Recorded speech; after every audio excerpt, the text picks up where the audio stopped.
Bueno, estimadas y estimados participantes del curso Filosofía del Medio Ambiente, ustedes ya habrán leído los dos textos anteriores, el de Tomás Van der Hamen, Una vida en defensa de la naturaleza, de Tomás Esteves, y el de Ética y Medio Ambiente, de José María García Gómez. En el primer texto de Tomás Esteves hay un concepto importante eh, que resalta, digamos, todo lo que es el trabajo eh, de Thomas Van der Hamen, que es el concepto de estructura ecológica principal. Debido a que en esta sesión, la quinta sesión y la anterior sesión, nos hemos dedicado a hablar eh, de Thomas Van der Hamen, me pareció apropiado hacer digamos, esta indagación sobre la reserva Thomas Van der Hamen y pues lo que hemos eh, postulado como en un principio el objetivo del curso, que es abordar problemas ambientales concretos, y pues en este caso sería abordar el problema concreto de la reserva Thomas Van der Hamen. Digamos que, bueno, las indagaciones que he hecho respecto a la reserva Thomas Van der Hamen en esta exposición pues van a ser, digamos, de acuerdo a estudios de los suelos que hizo Thomas Van der Hamen, que también hizo Julio Carrizosa, leyes que protegen, digamos, esta reserva, que le han dado el nombre de reserva como tal, y esto lo ha hecho la CAR, la Corporación Autónoma Regional. Empecemos por pensar qué es lo que pasa, cuál es el problema que se está planteando ahora en la reserva. Y bueno, que se ha planteado desde el 2000 con las dos alcaldías del señor Peñalosa. Entonces, desde un inicio, el alcalde de Peñalosa abordó la idea de urbanizar parte de la reserva, dice el parte. Muchos han sido los debates y las iniciativas que buscan visibilizar los problemas que conllevarían la materialización de dicha idea. La propuesta del alcalde consiste en construir 5.924 hectáreas de la sabana de Bogotá, entre las que se encuentran 1.395,16 que son de la reserva. El principal argumento del doctor es que allí podrían vivir 250.000 personas.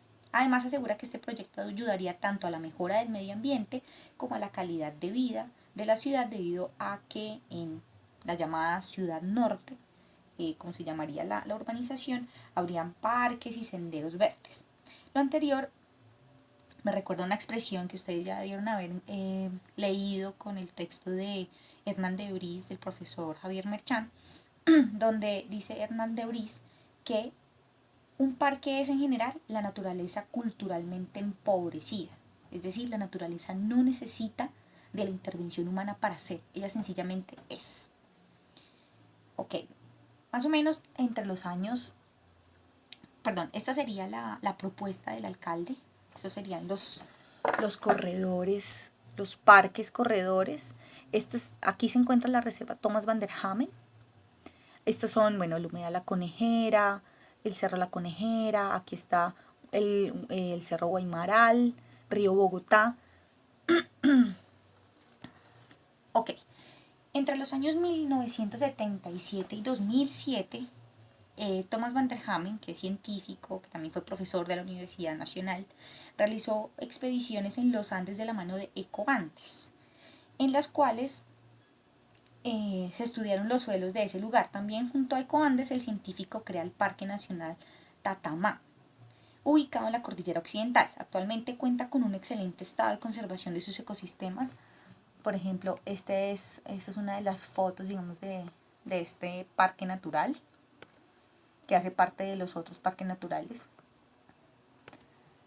nacionales.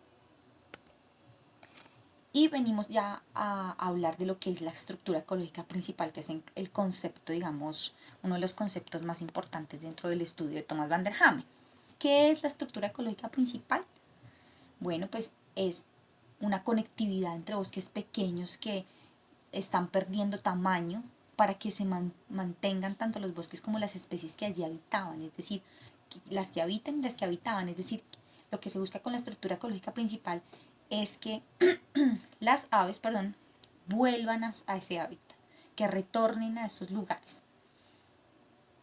Ok, volviendo con el tema del Parque Nacional Tatamá, este territorio, en el Parque Tatamá, nacen afluentes que drenan las vertientes de los ríos San Juan y Cauca, y en su parte más alta alberga está el páramo Tatamá.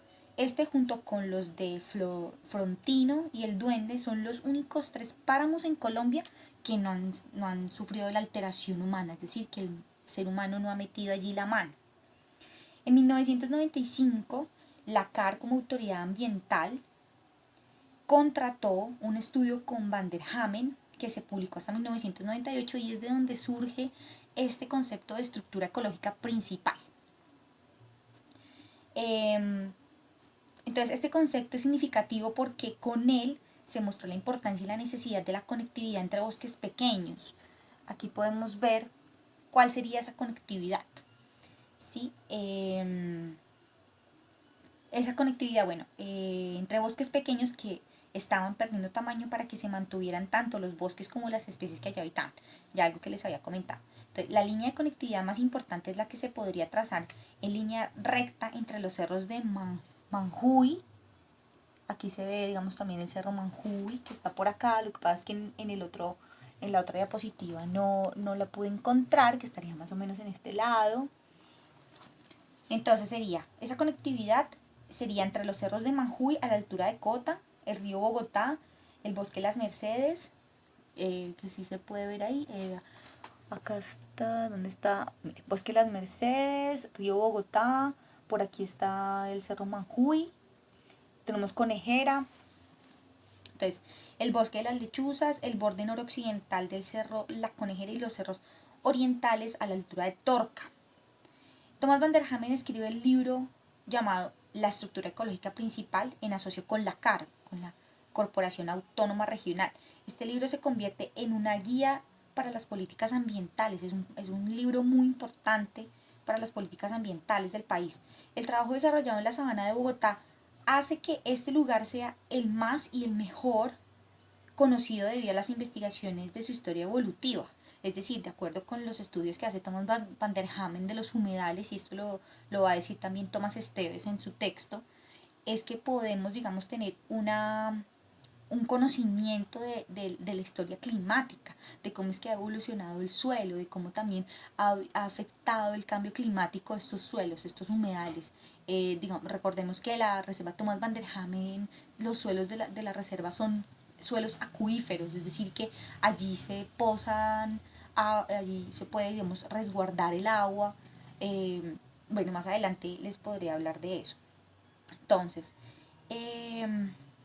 esta zona es una de las más documentadas en cuanto a conocimiento del paisaje y flora del pasado. Es decir, Thomas Van der Hamen estudia la sabana de Bogotá unos 50 años, es una cosa increíble. Es decir, que lo que sabemos de la reserva Thomas Van der Hamen, lo que no sabemos de la reserva Thomas Van der Hamen es muy poco. O sea, está muy estudiada por Thomas Van der Hamen, por este neerlandés.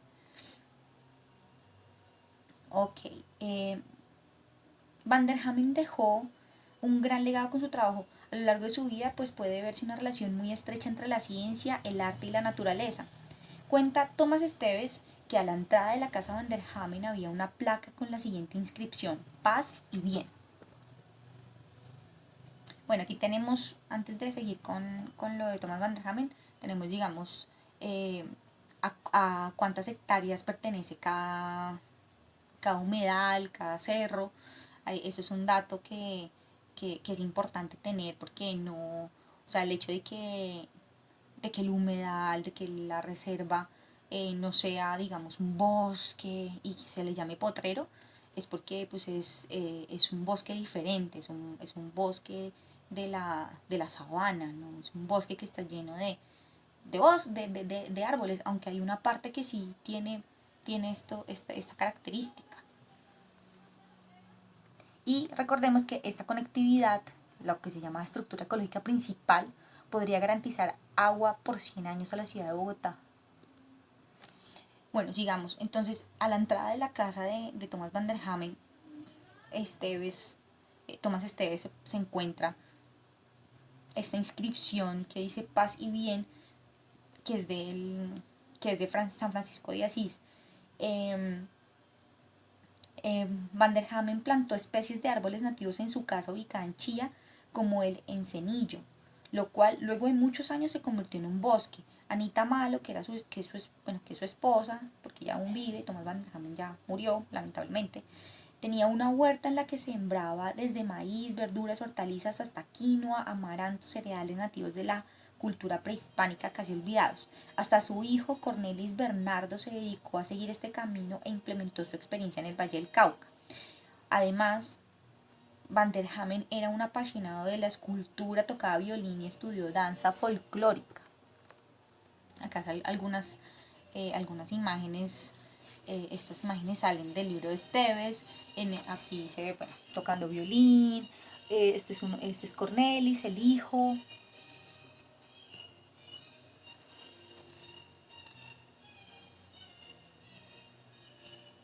Por ejemplo, va a decir, esta es una cita de Thomas Esteves, según Van der Hamen, ¿no? Asegura que no todo puede ser materia solamente. Hay una trascendencia y una razón de existir. Algo que le da sentido al universo, porque ausencia de sentido es la que le puede quedar al joven con una visión mecánica y materialista del mundo, que es lo que estamos viendo ahora. Y Francisco de Asís de manera muy especial encarna la dedicación a una vida a las mejores cualidades del ser humano, el amor por todas las criaturas. En el año 2000, recordemos, en la primera alcaldía del señor Peñalosa, se propuso para el POT, para el Plan de Ordenamiento Territorial, la construcción de todo el borde norte. Eso lo propuso Peñalosa. Para él, Bogotá necesitaba 500.000 viviendas, por lo que se requerían 10.000 hectáreas, 5.000 de estas en el norte. Esto se debatió en la CAR, pues el Ministerio de Medio Ambiente lanzó la resolución 0475 del año 2000, donde primero le dio el estatus de área de conservación a esa zona de Bogotá, a la parte norte de Bogotá, y segundo designó a la Corporación Autónoma Regional de Cundinamarca como la responsable de su delimitación. Esta resolución tenía como fin que el POT incluyera dentro de su estructura la Reserva Van der Hamen, antes llamada Reserva Forestal del Norte. En ese momento hubo demandas de Peñalosa, que el Consejo de Estado falló en contra del mismo. Además, para el año 2000 la CAR tenía todos los estudios de Van der Hamen sobre la sabana de Bogotá publicados en el 98, con lo que él había llamado, digamos, con lo que él empezó a hablar de la estructura ecológica principal, recordemos. Entonces, pues ahí fue mucho más difícil para el, entre comillas, visionario, hacer que se aprobara esta construcción en la reserva Thomas Van der Hamen. O sea, con todo el panel de expertos que hubo, fue muy difícil. O sea, era casi imposible que se hiciera una cosa de estas tan terrible como construir en la reserva, en los suelos acuíferos de la reserva. Por favor, hacer esto sería terrible. En el POT del año 2000 tenemos el panel de expertos. Aquí está Rogelio Salmona, Germán Samper, Jorge Acevedo, Luis Carlos Paredes, Eduardo Aldana, Julio Carrizosa, que es un personaje importante. Él estuvo haciendo muchos debates cuando empezó la segunda alcaldía de este señor Peñalosa. También con María Mercedes Maldonado, Manuel Rodríguez Becerra, Luis Mauricio, Juanita Mariño y pues el experto Thomas Van der Hamen. Y dentro de los invitados importantes que me parece a mí está María Mercedes Maldonado, que es una mujer que sabe muchísimo sobre urbanidad, sobre ecología. Bueno, la propuesta del año 2000, que es la misma que hizo en el año 2016 cuando inició la segunda alcaldía, el señor Peñalosa, el Ministerio de Ambiente y la Universidad Nacional de Colombia, es más exactamente RED, que es Red Estudios de Espacios y Territorio de la Nacional, llama a un panel de expertos para la conformación del nuevo plan de ordenamiento territorial. Este panel estaba configurado por, Rogelio Salmona, ya los que vimos. Producto de lo anterior, de todo este panel de expertos, de esta discusión, que fue una discusión importante porque se abre el debate a la ciudadanía, a la gente, no es algo impuesto, se le dio voz y voto a la gente que sabía, como los expertos. Entonces, producto de toda esta discusión, se da el libro Territorio y Sociedad, el caso del Plan de Ordenamiento Territorial de la Ciudad de Bogotá, que ustedes ya leyeron algunos apartados en la anterior sesión, en donde el mismo Thomas van der Hamen aclara la necesidad de la reserva. Y esto es lo que dice.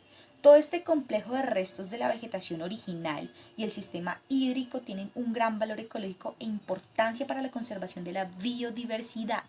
Por esta razón tienen que ser reservas absolutas, categoría santuario de flora y fauna, pero como el tamaño de algunos es insuficiente para garantizar la sobrevivencia de muchas especies y el retorno de otras ya desaparecidas, será necesaria la restauración, extensión y conexión de estos restos de los ecosistemas originales. Es lo que él llama la estructura ecológica principal. Listo. En el año 2003, un grupo de personas que tienen propiedades en la reserva, encabezados por el señor Camilo Santamaría, hizo una propuesta a la alcaldía. Pedía la urbanización de esta zona con corredores de árbol cerca al río, como manejo ambiental de esta zona. Básicamente estaban pidiendo que se hiciera la propuesta, que se materializara la propuesta del señor alcalde. O sea, qué vaina tan conveniente, ¿no? El doctor Alexis Julio, ahora magistrado, puso una acción de cumplimiento para exigir que se declarara la reserva. El Consejo de la CAR se demoró en tomar la decisión. Se interpone en el 2011 una demanda pidiendo al Tribunal Superior un desacato a la CAR por no cumplir lo que se pidió en el año 2000, es decir, 11 años después fue que se vino a declarar zona de reserva a la reserva Thomas van der Hamen, que se le había pedido en el año 2000, que era nombrar como tal a la reserva Thomas van der Hamen. Andrés González declara el 19 de julio de 2011 la reserva. Antes de junio de 2011, cuando la CAR finalmente declaró la reserva, una de las mayores organizaciones de propietarios, Asodesco, le presentó al distrito su propia propuesta que buscaba impedir que los predios se desvalorizaran, algo que ya pasó, es decir, el problema con estos terrenos de la reserva Thomas van der Hamen es que por ser reserva, por ser declarado reserva, pierden, digamos, se empiezan a desvalorizar, y las personas que pues viven allí, que están, digamos, interesadas en hacer dinero, pues esto no les conviene, ¿sí? No es, digamos, el pensamiento de Thomas van der Hamen, que es hacer un bosque, reforestar, conservar, restaurar, conectar, sino construir, vender, tener dinero. Entonces son estos dos pensamientos que están chocando todo el tiempo, y como lo veíamos en el texto de Una vida en defensa de la naturaleza, pues que va a contraponer estas dos. No, perdón, fue en el texto de Ética y Medio Ambiente de José María García, que hay dos tipos de ética, el de talante antropocéntrico o de talante fisiocéntrico. Ok. Entonces, estos propietarios asociados en Asodesco le presentó al distrito su propia propuesta que buscaba impedir que los predios se desvalorizaran, algo que ya pasó. La propuesta consistía en que la CAR solo protegiera unos corredores ecológicos mucho más delgados y específicos que servían para conectar los puntos de importancia según Asodesco, según ellos, porque ellos no tienen expertos como Thomas van der Hamen o Julio Carrizosa hablando de esto, sino otro tipo de expertos que se llaman constructoras. La propuesta consistía, bueno, el río, entonces lo que se buscaba que se conectara, como que ellos veían que era importante, los puntos entre el río Bogotá, los humedales de Torca, Guaymaral y La Conejera, el Cerro de la Conejera, el Bosque de las Mercedes y finalmente los cerros, y dejar el resto para que ellos pudieran construir. Entonces, fue hasta el 2011 que el Consejo Directivo de la CAR hizo la delimitación de la zona, declarándola como reserva forestal protectora. Esto se hizo mediante el Acuerdo 011. Luego, en el 2014, organizó el Plan de Manejo Ambiental, por medio del Acuerdo 021. Un pedido que se le hizo al Ministerio de Ambiente en el 2000, o sea, hasta se le pide a la CAR que delimite esta zona desde el 2000 y es hasta el 2011 que se hace. Listo. Ya en el 2015, bajo la alcaldía de Gustavo Petro, la reserva fue declarada suelo de interés público por medio de la resolución 0835. Entre los años 2010 y 2011, apoyados en el trabajo de Van der Hamen, la Academia Colombiana de Ciencias Exactas, Físicas y Naturales, ACEFI, y la Universidad Nacional de Colombia realizaron un estudio con el cual se pudo establecer que los suelos son propicios para el desarrollo de la agricultura. Además, en el terreno existen capas freáticas,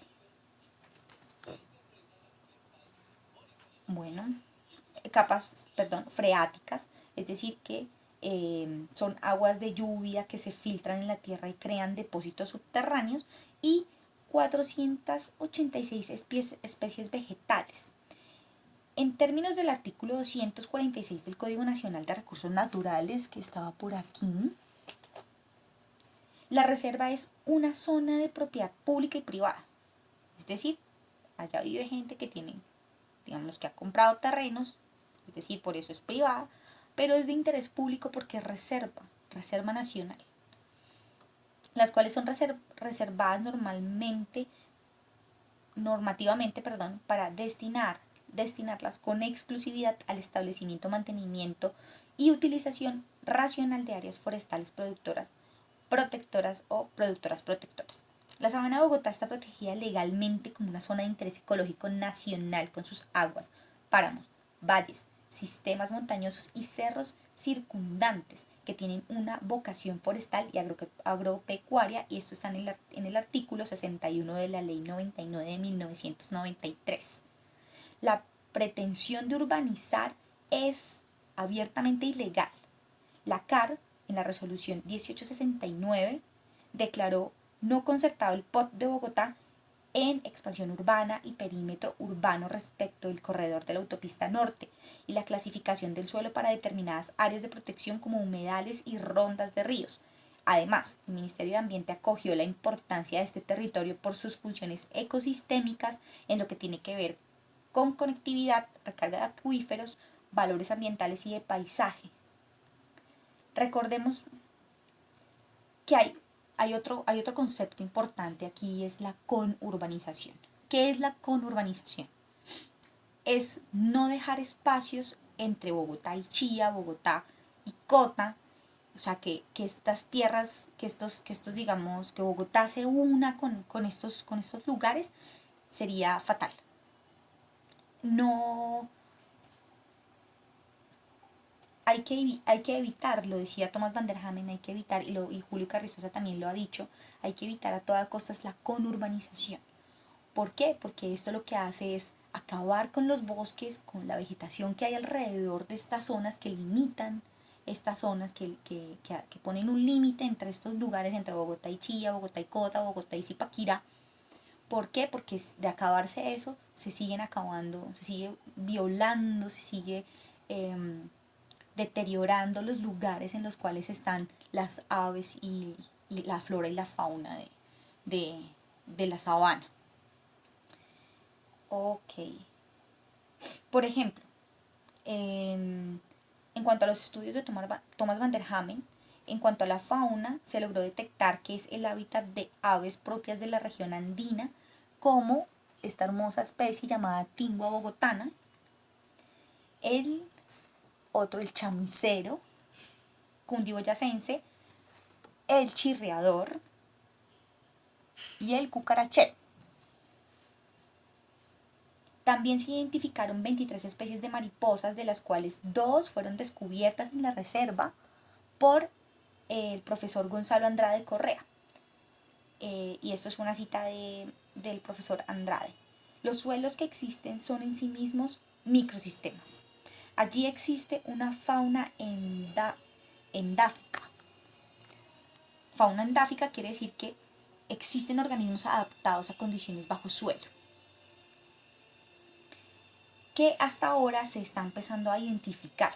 no son solo las grandes aves y los mamíferos, es todo un sistema que tiene elementos orgánicos e inorgánicos. Explica también el profesor Julio Carrizosa, miembro de la ACEFIN, y del panel de expertos que convocó el Ministerio de Medio Ambiente en el 99. No son simples potreros, como lo hizo ver el señor Enrique Peñalosa en el año 2016 para avalar su propuesta de urbanizar la reserva Thomas van der Hamen. No son solo potreros como lo pinta el alcalde. Asimismo, es el único lugar a nivel global en donde se encuentra la margarita de pantano, declarada extinta por el Instituto von Humboldt en el año 1997. Se encontró en el humedal La Conejera en 1998 y de nuevo registrada en el año 2015 por el equipo IRE del Jardín Botánico de Bogotá. Y dos especies de mariposas de las subfamilias Satyrinae, nuevas por la ciencia, las que encontró el profesor Gonzalo Andrade. El objetivo de la reserva, digámoslo claramente, a nivel económico, es el agua. Básicamente, lo importante de la reserva es que sus suelos son acuíferos, es decir, que allí se guarda agua. Entonces, pensemos en el agua, que es un capital recargable no infinito. Si es una parte, por ejemplo, si en una parte de la reserva se produce más, es necesario albergarla en otro lugar para darle a las partes que no tienen. Los cerros orientales, en lo que es el contexto de la sabana de Bogotá, es la zona donde más agua cae. Tiene una precipitación entre 1200 y 1400 milímetros anuales, a diferencia de la parte plana con 800 y de sectores del occidente con 600. El cambio climático ha ido cambiando la forma en la que se lleva a cabo el ciclo del agua. En la parte plana es en donde se encuentran los depósitos de este líquido precioso. Si se urbanizara la reserva, el ciclo del agua se dañaría. Y por ende no habría no habrían depósitos, no habría agua y no habría depósitos de agua. Por esto es necesario proteger la reserva. Esta no es un simple potrero, lo que pasa es que en la parte plana del lugar hay vegetación baja, no selva.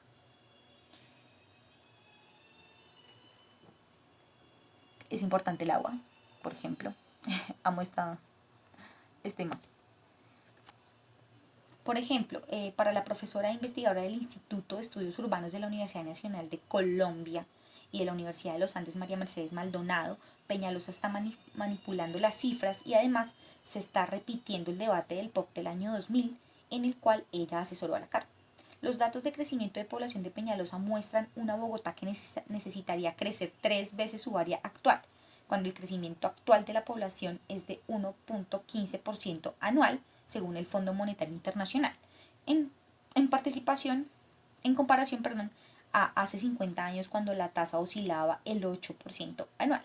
Asimismo, hace proyecciones de 40 años, pero el POT solo le da 12 años de planeación. La decisión de urbanizar o no, no solamente la toma el Consejo Directivo de la CAR, también la concertación ambiental del POT. Y, digo yo, también la tomamos nosotros los ciudadanos por medio de la acción política. Desde el año 2016, cuando se posicionó el alcalde de Bogotá, se han dado diferentes debates e iniciativas para hablar de este gran problema. Uno de ellos fue Convergencia por Bogotá. Allí estaba María Mercedes Maldonado y estaba Gerardo Ardila, que fue uno de los que también estuvo cuando se hizo el debate del plan de ordenamiento territorial. Esta fue otra iniciativa que se hizo junto con la Universidad de los Andes en el auditorio, ahí dice Mario Lacerna. Otra iniciativa, otro debate que se hizo fue este encuentro de articulación por la reserva Thomas van der Hamen en la Universidad del Bosque. Y se llevó uno también en la Universidad Pedagógica Nacional, donde tuvimos el gusto de conocer al profesor Julio Carrizosa en el Conservatorio de la Educación y el Manejo Ambiental de las Reservas Thomas Mannerheim. Y del texto que ustedes ya habían leído, que es ambientalismo, yo saqué esta cita. La gestión ambiental es una construcción social, que por tanto debe ser objeto de reflexión y estudio de las ciencias sociales y humanas, y por eso es que estamos aquí, por eso es que estamos estudiando, haciendo un curso sobre filosofía del medio ambiente, porque estos problemas ambientales son problemas también filosóficos que vienen de la filosofía, y ya como lo hemos visto, viene de esta, digamos, concepción de la razón práctica. Ya para terminar, quisiera presentarles, bueno, Sembradores Van der Hamen desde el año 2016 está haciendo siembras en la reserva. Siembran roble, siembran sauco, que son especies nativas del lugar. Llevan niños, bueno, todos los que quieran ir pueden participar. Una jornada fue el 10 de abril del 2016, cuando empieza, digamos, a darse a darse en estos debates en cuanto a la reserva. Y bueno, pues era lo que les tenía preparado para hoy. Espero les haya gustado. Y bueno, que sigamos con el curso. Gracias.